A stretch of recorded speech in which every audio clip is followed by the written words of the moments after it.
The mark on my wrist was visible before I was fully awake. Low light, the bench cold under me, and there it was. A soft, blue-green glow tracing the tendon line from my palm to my forearm, steady as a pilot light. I had chosen it. I want to be clear about that. Nobody held me down. I made the choice in a room where 63 pairs of eyes had watched me get cataloged as 7 transient null, and I made it again a week and a half later, in the same room, in front of the same officers. The man who walked into that chamber the first time would not have recognized what I looked like by the end of it. Not the mark, the posture. The thing about your spine, when you stop waiting for someone to tell you what you are. I had been running a debris sweep along the outer margin of the Christian field, a stretch of broken rock and frozen machinery left over from something nobody alive could put a name to. My cutter was called the Orlin Fetch. 42 meters long and underpowered for the mass I regularly asked it to haul, which is to say it was a ship like any other I'd ever worked on, meaning it kept me employed and occasionally tried to kill me. The job was simple. Tag recoverable hull sections, log coordinates, move on. I had done the same sweep 4 times in the previous 7 months. I knew the field's drift pattern well enough to cut the nav assist and run on instinct, which is the kind of decision that sounds practical right up until it isn't. I never heard the collection field activate. 1 second, I was 3 hours into a routine pass, coffee cooling in the holder to my left, a weld report half composed on the secondary screen. The next second, every instrument on the Orlin Fetch flatlined at once, and the ship lurched hard to starboard, then up, then sideways in a direction I do not have a good word for, and I hit the edge of the forward console with my left shoulder, hard enough to feel something pop. Hull breach warning came on before I could straighten up, internal pressure at 72% and dropping. I had maybe 40 seconds of useful consciousness, and I spent most of them trying to reach the emergency seal kit and not reaching it. The last thing I saw before the lights went was the field through the port. Not rocks, not debris, but a hull. Dark plating, organic and alive looking. Closer than anything that large had any right to be. I woke up on my back, which was a start. The surface under me was smooth and slightly warm. Not a cot, not a floor. Something between the two, as though the material had registered what a body needed and arranged itself accordingly. I lay still for a moment and did an inventory. Left shoulder sore but functional. No real break. 3 ribs that felt wrong when I breathed. The smell of the room was clean, in a way that had nothing to do with cleaning products. Cool and faintly electric, with something underneath it that reminded me of the inside of a greenhouse. I was not restrained, which surprised me more than anything else I could observe. The room was large enough that I could not see the far wall clearly. The light came from the walls themselves, a distributed warm white that left no shadows. There was a single opening, not a door in any sense I recognized, just a place where the wall had thinned to translucency and then stopped thinning. A figure stood on the other side of it, motionless, facing me. The figure was tall. Past that I could not be certain of much, because the translucency scattered the image. A voice came through the wall, 2 syllables, then a pause, then a long descending sequence I could not parse. Then a different voice, flatter, from a speaker above me, began translating. Specimen 7-transient-null. Biological assessment in progress. Do not attempt movement toward the threshold.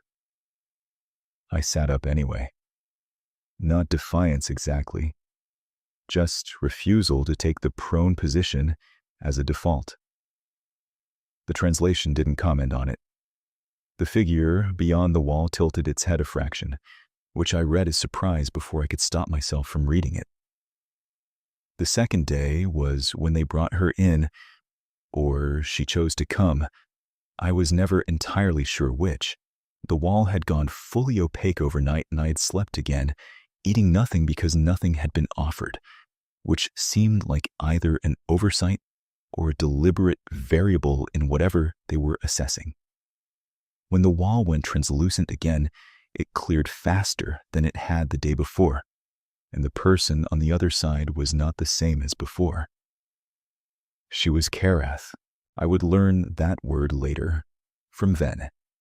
But in that moment I had no name for her species and no protocol for how to behave, so I sat on the edge of the warm surface and watched her the way I would watch any unfamiliar piece of machinery, looking for the operating principle. She was taller than the figure from the previous day by perhaps 20 centimeters, and the marked difference in the way she carried herself was not height, it was density. The air in the room organized itself around her stillness. Her skin carried a faint geometric patterning in a darker pigment, lines and arcs that I would later learn were rank indicators, and her eyes were a deep amber color with a pupil that ran horizontal rather than round, which I kept looking at for about 2 seconds longer than I should have. "You sat up," she said through the translation speaker. Her voice had a measured quality, the phrasing of someone who treats language as load-bearing material rather than as decoration. "Seemed like the right call," I said. She looked at me for a long time. Not the clinical sweep I had expected, the kind of rapid top-to-bottom scan you see in people who are checking off a list. This was slower, and it stopped in places. My hands, my left shoulder, where the bruising had surfaced, my face. "Your vessel was damaged in the sweep," she said. "You were not expected to be aboard." "I was definitely aboard," I said. She paused, and I could not tell if she was consulting something I couldn't see or simply deciding whether that response warranted acknowledgement. "You will remain for assessment. Your designation is 7 transient null." "My name is Bryce Hassan," I said. "I'm a salvage welder. My last contract was with the Orlin Recovery Consortium. If that's a unit of information that means anything to you." The translation speaker rendered it faithfully. She registered the string of words without expression. Then she turned, and the wall went opaque again, and I sat in the warm light of the assessment hold and thought about the fact that she had not said the name meant nothing. She had simply chosen not to respond to it. If you followed this channel at all, you know the comment section tends to get interesting when the numbers are personal. Drop a question if something's not landing. I read most of them. Now back to the ship. Ven appeared on the 3rd day. She was shorter than the others I'd caught glimpses of, and her patterning was lighter, still in formation but less dense, the marks of a junior rank. She spoke through the translation speaker initially, then switched to a direct voice setting I had not known the room had, which meant her actual voice came through slightly warmer and more hesitant than the flat rendering. "I am Ven," she said. "I am assigned to your monitoring." "You're my keeper," I said. She considered the translation. "That is near enough." What Ven gave me over the following days was context, delivered in the careful portions of someone who is not supposed to be giving it at all. The Karath ship was a war carrier, she told me, the kind of vessel built to operate without resupply for extended campaigns. Its crew was entirely female, as was every ship in the Karath fleet, as was every position of command in the Karath military structure. Males existed in their civilization, but occupied a different institutional track, one that did not include service aboard warships. My presence was irregular. The word she used was administrative inconvenience, and I could tell from the way she said it that she was softening the original term considerably. I was not the first human they had collected. That came out on the 4th day. Sideways, when I asked what the assessment protocol looked like past the initial phase, and she paused just long enough before answering for me to notice. Previous biological specimens from your species were transferred to the research station at Marath 7, she said. How many previous? She straightened in a way that told me the question had gone somewhere uncomfortable. 3. I let that sit for a moment. When? The most recent transfer occurred 14 months ago.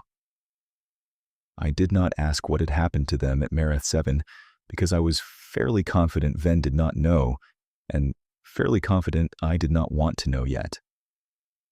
What I held on to was the word transfer, because it implied that the current situation had not yet reached the point where that word applied to me. On the 5th day, Ven escorted me out of the assessment hold for what she called an environmental orientation, which turned out to mean she walked me through a portion of the ship while 2 guards, who said nothing, walked at a distance of 4 meters behind us.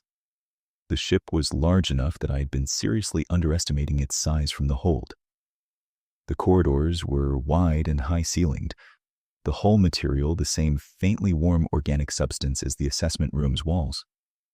The Karath moved through it with a specific kind of body awareness, fitting themselves to the geometry without thinking about it, the way a person navigates their own kitchen. I was the wrong shape for the space, not dramatically, but in the small ways that accumulate. My elbow brushing a wall where theirs wouldn't, my stride length mismatched to the spacing of the floor panels. We passed through what I took to be a mechanical deck, and that was where I first saw the engineering section. The Karath used organic technology almost exclusively, instruments that pulsed faintly with internal light, conduit arrays that looked less like pipes and more like circulatory systems, structural members that were clearly grown rather than fabricated. It was sophisticated and, in certain critical respects, extremely fragile in ways that a civilization built around it might not notice because they had never used anything else. I noticed it because I had spent 12 years welding salvage hulls back together, and one of the things you learn in that work is the difference between a structure that has been stressed and a structure that has been stressed and then compensated around rather than repaired. There was a section of the hull plating near the forward junction, a long seam where 2 massive organic panels met, and the material at the seam had a specific texture change I'd seen before. Not in Karath materials, obviously, but in any material that has been carrying an oscillating load at its join line for too long without the join being properly dressed. I filed it. I did not say anything. It was not my ship.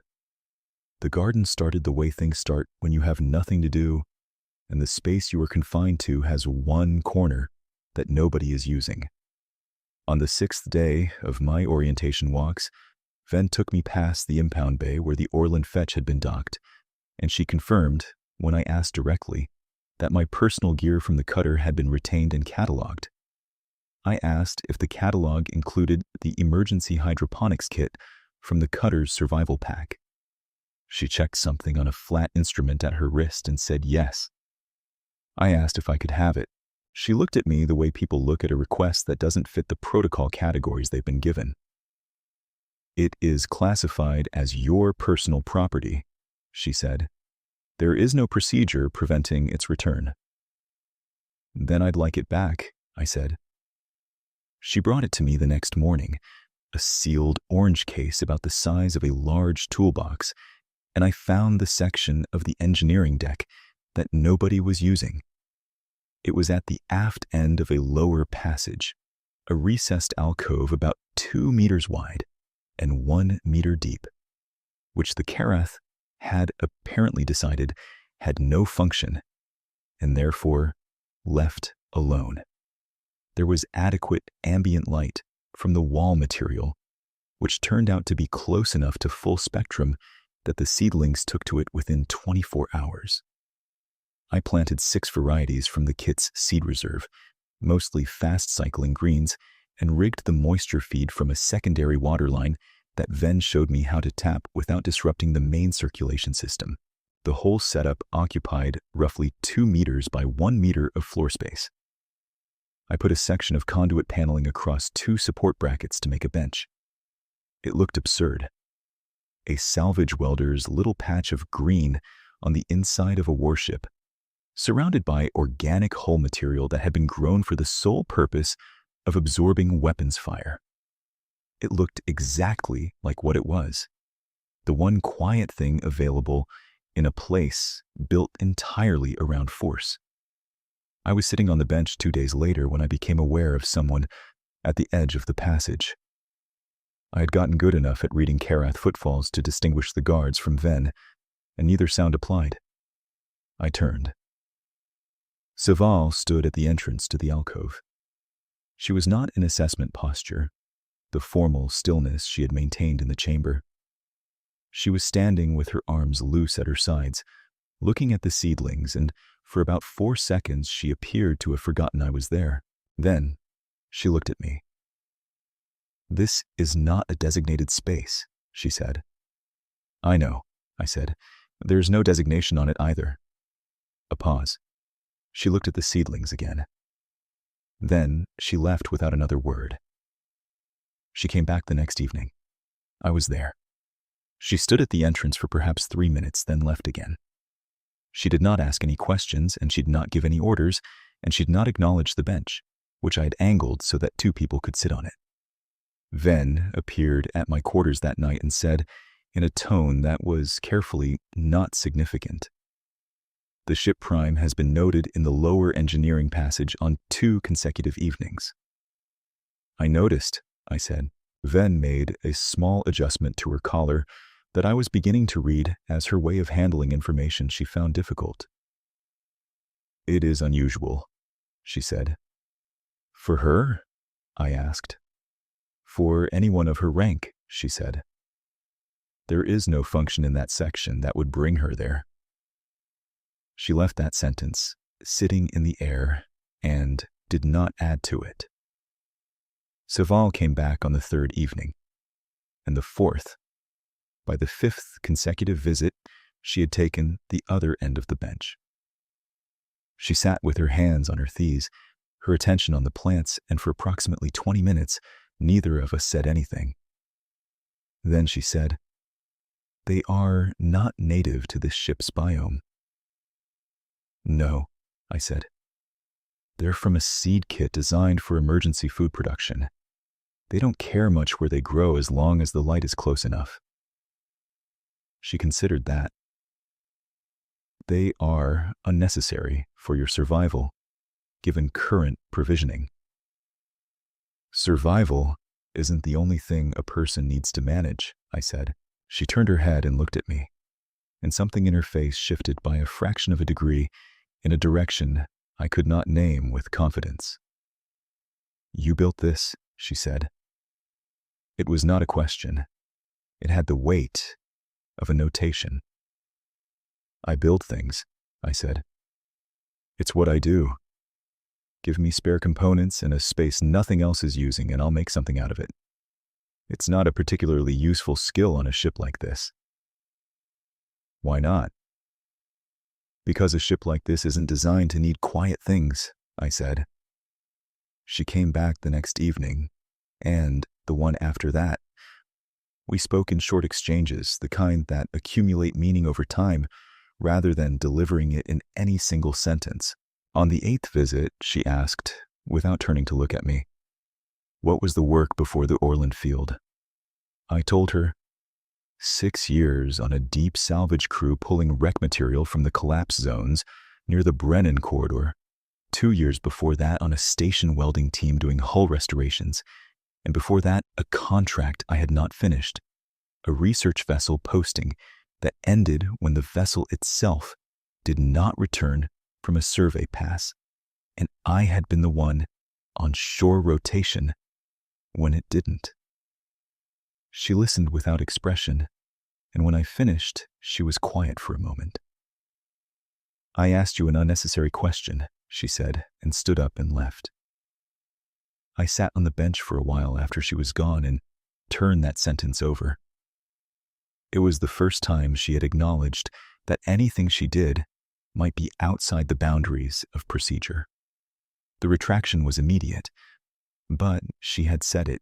3 days later, Ven came to find me in the middle of the morning cycle, and her face carried something I had not seen on it before.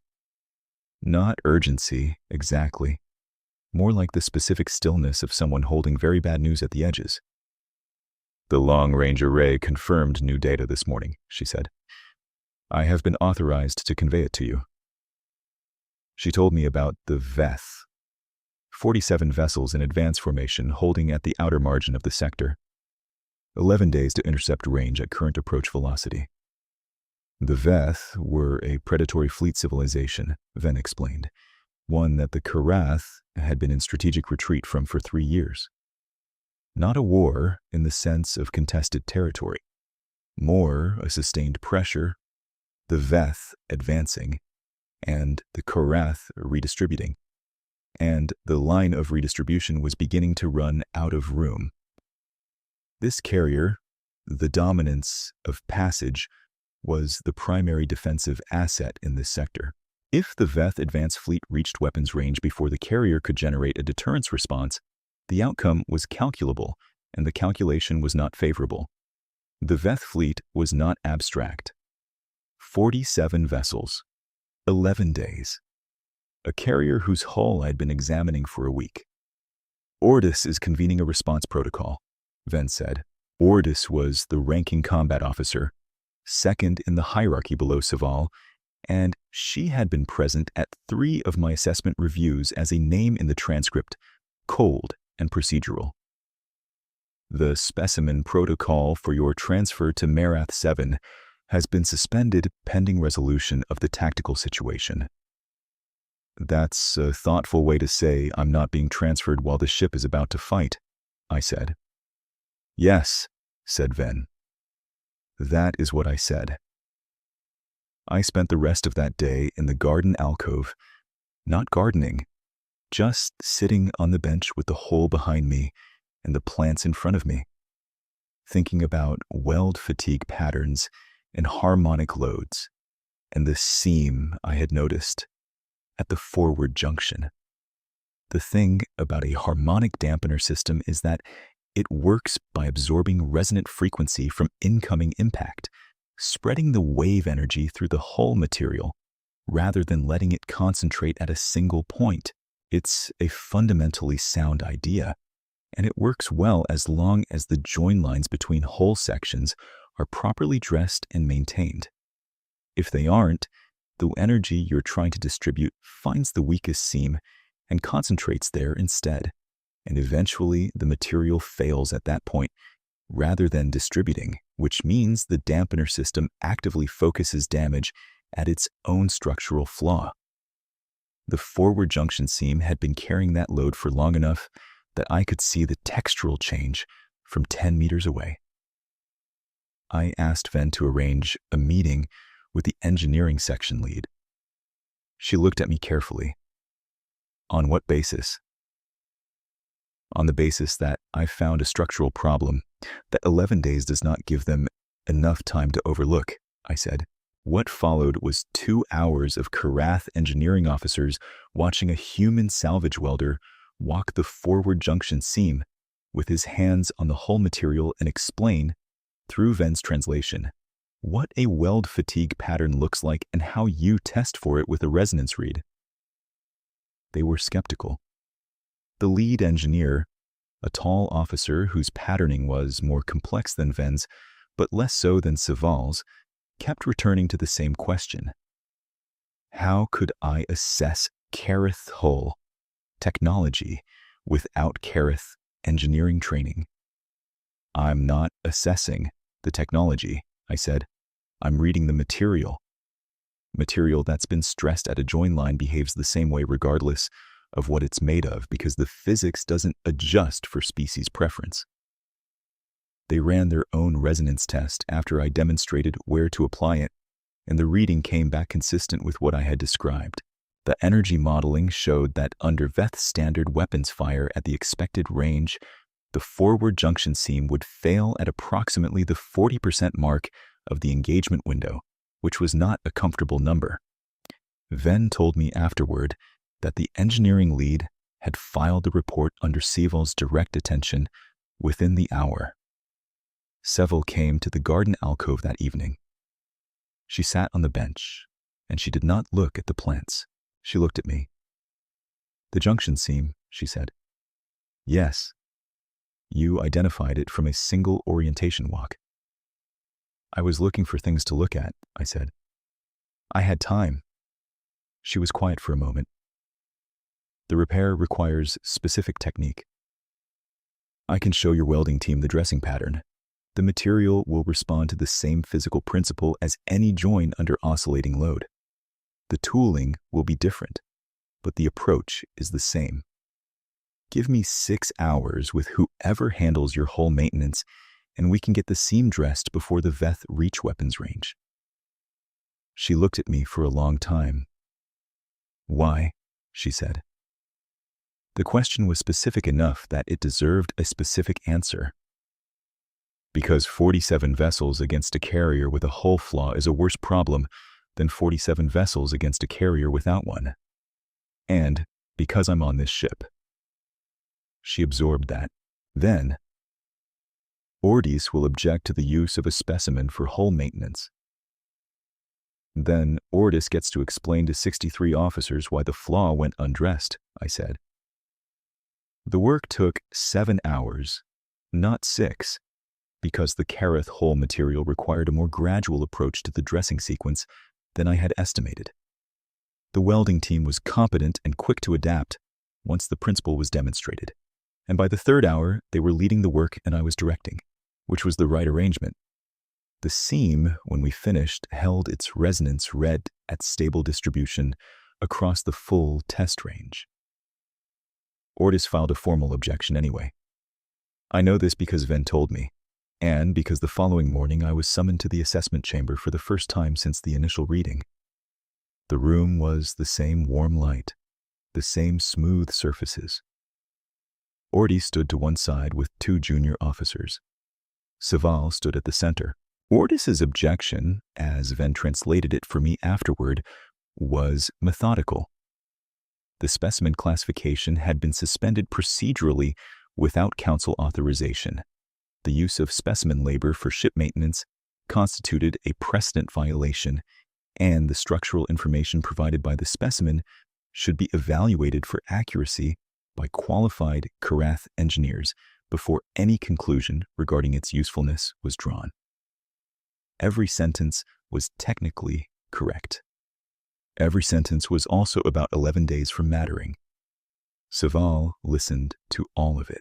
Then she said, in the flat, measured tone that I had come to understand meant she was not deliberating, she had already decided. The junction seam is dressed.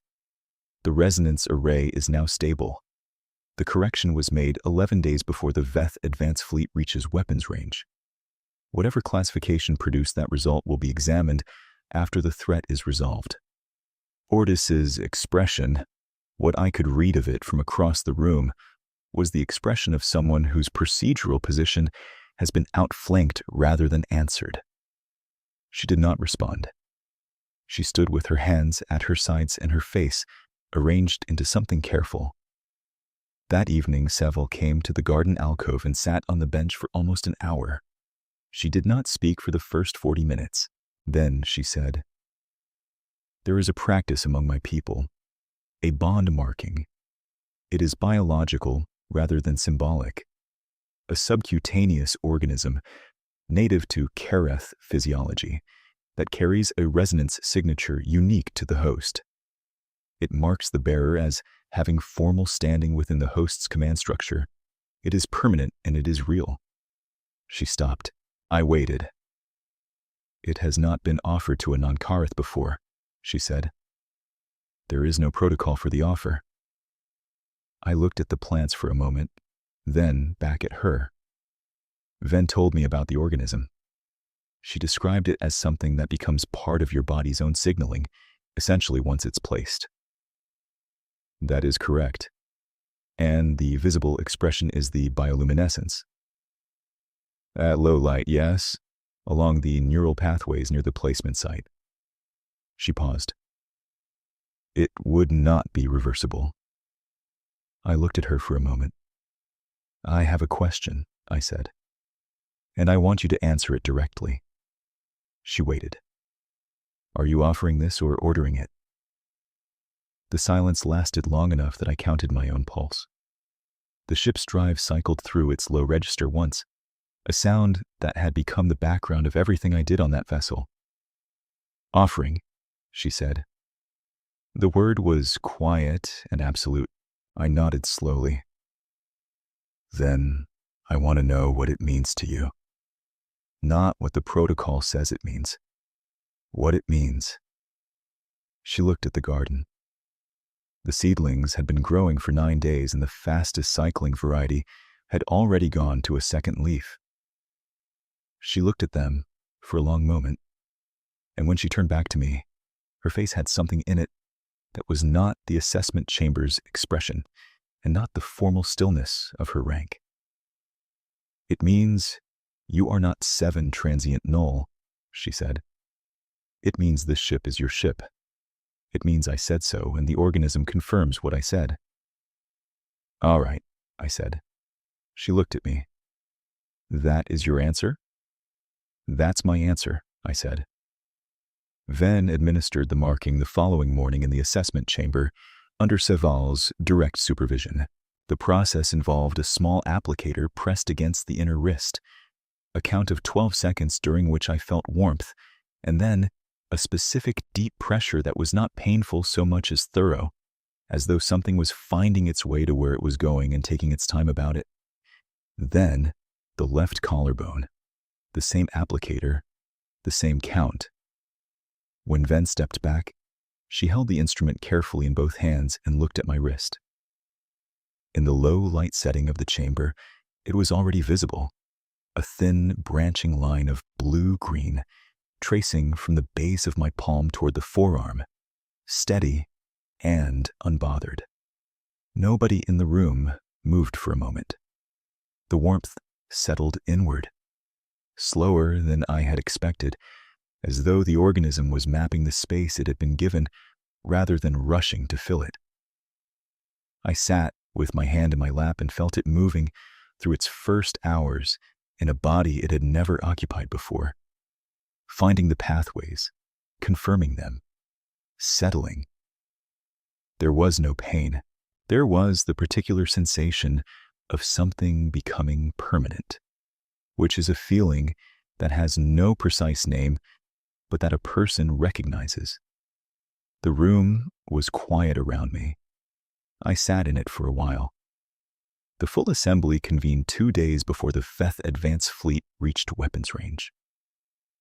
63 officers, every rank present, the chamber arranged with the formal geometry I had learned meant the Karath were treating something as a matter of record. I stood at the center of the room, which was the same room I had first been assessed in, the same warm light from the walls, the same smooth floor. Ortiz stood at her station in the second tier, her expression contained. Seval stood at the front of the assembly and addressed them in Karath, and Ven translated quietly beside me. The summary was as follows. Specimen 7 transient null had correctly identified a structural flaw in the forward junction seam that the ship's engineering division had not detected. The flaw had been corrected using technique provided by the specimen. The correction had been verified by independent resonance testing and confirmed stable. The specimen had, by that act, materially improved the ship's defensive capacity at a moment when the ship's defensive capacity was the difference between 63 crew members and their survival. Saval held up my designation report, the physical document with 7-transient-null across the top of it, and she placed it on the chamber surface in front of her and pressed her palm flat against it for 3 seconds. When she lifted her hand, the document had been dissolved into the chamber's material by whatever process the Karath used for permanent revocation. The classification is retired, Ven translated. The individual before this assembly is designated Bryce Hassan, holding station under the direct recognition of Ship Prime Saval of the dominance of passage. His standing aboard this vessel is acknowledged by this assembly as a matter of ship record. Ordis did not object.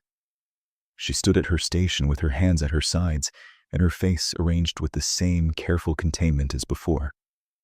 The outflanking was complete, and she knew it.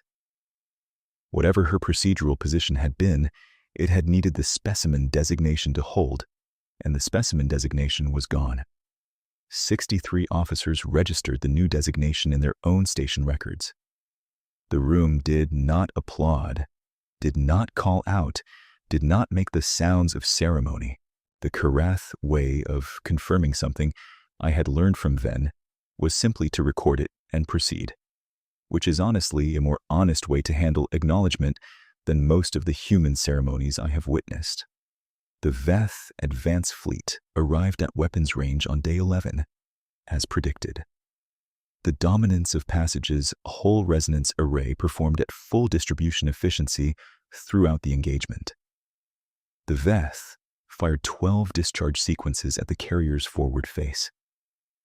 All 12 distributed cleanly through the hull without concentration at any seam point. On the 12th sequence, the carrier returned fire with a coordinated response that the resonance array made possible by freeing the power budget that had previously been compensating for the hull flaw, and the Veth Advance Fleet altered course to the outer margin of the sector and held position there. Not a victory in the loud sense, not a destruction, a demonstration, and a diversion, which is sometimes the more useful of the two outcomes. I watched the sensor readout with Ven in the lower engineering passage and felt the hole under my feet absorb the last of the discharge sequence, the energy spreading and thinning, doing exactly what the dress seam allowed it to do. 11 days, I said. 10 days, 22 hours, and some minutes, Ven said. Close enough, I said. That was 4 months ago. Ship time. I've been in the lower engineering passage every evening since, and the garden has expanded to 3 times its original footprint, because Ven found a second emergency kit in the impound bay that apparently nobody had cataloged closely enough to notice, and because the Karath engineering section has become, in the specific way of engineers everywhere, curious about a system that works when they didn't build it. The mark at my wrist is visible most clearly in the low light of the alcove, which means I can see it most clearly in the evenings, which is when I am usually there. Ordis has been reassigned to a secondary command post in the ship's lower monitoring section. The reassignment was formal and documented, not punitive in the language the Karath used, but clear enough in what it communicated. She appeared once in the lower engineering passage, walking through on a monitoring sweep, and she saw me on the bench, and she saw the mark at my wrist, and she stopped for about 2 seconds. Then she continued her sweep. I do not know what she thought in those 2 seconds, and I will not guess. What she did was keep walking, and that was the only thing required. Ven has been assigned to the new joint monitoring post that Saval established after the assembly, a cross-reference station that tracks both biological and technical variables aboard the ship, which is a post that did not exist before and which nobody other than Ven seemed particularly designed for. She comes to the garden 3 or 4 times a week and examines the plants with the careful attention of someone who finds the fact of growing things genuinely puzzling and does not want to stop finding it puzzling. The Orlin Fetch is still in the impound bay. I have looked at it twice since the assembly. The hull breach has been patched by the Karath maintenance team. Not at my request, they simply found an unrepaired vessel in their bay and repaired it, which is apparently the kind of tidiness that Karath ship management maintains without being asked. The patch is cleaner than anything I would have done with the Fetch's own kit, and I will admit that is a professional satisfaction. I have not asked about returning to it. The question has not formed itself into something I want to ask. Saval asked me 11 days ago whether I found the lower engineering passage acceptable as a long-term arrangement. The phrasing was formal, as her phrasing tends to be, but the question was personal and she knew it, and I think she knew that I knew it. I told her the passage was acceptable. She said, with the specific measured quality that means she is saying more than the words carry, the designation is permanent. The ship record does not have an expiration protocol for it. I know, I said. She sat on the bench beside me, and we both looked at the garden for a while, neither of us trying to make more of the moment than it was, which is the thing about gardening on a warship. It enforces a certain honesty about scale.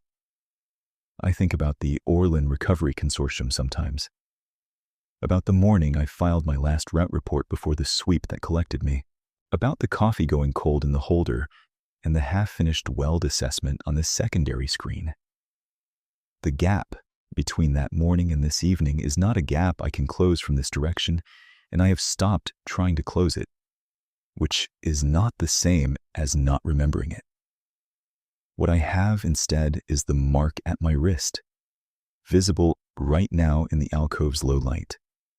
And the garden, which has a second-generation crop coming in from the fastest cycling variety, which means the seeds are producing seeds now, which is the kind of development that makes a person feel that something is genuinely underway. And the bench, which fits 2 people when the second person decides to come, which she does every evening without official function and without explanation. She is there now. Her hand rests open on the bench surface, a few centimeters from mine, the geometric patterning of her rank visible along the back of it. And neither of us has moved toward the other or away, because the distance we are at is the distance that was earned line by line over 11 days and 4 months, and it does not need to be collapsed or extended. It needs to be held, the way a dressed seam holds, evenly and without fuss, taking the load that comes and distributing it. The ship is still moving. It is always still moving. That is what ships like this do. They keep going, because the thing that built them did not include a destination, only a direction, and at some point the direction becomes enough. The mark on my wrist is the same blue-green it was on the first morning, steady as a pilot light. I chose it. That is the fact that matters.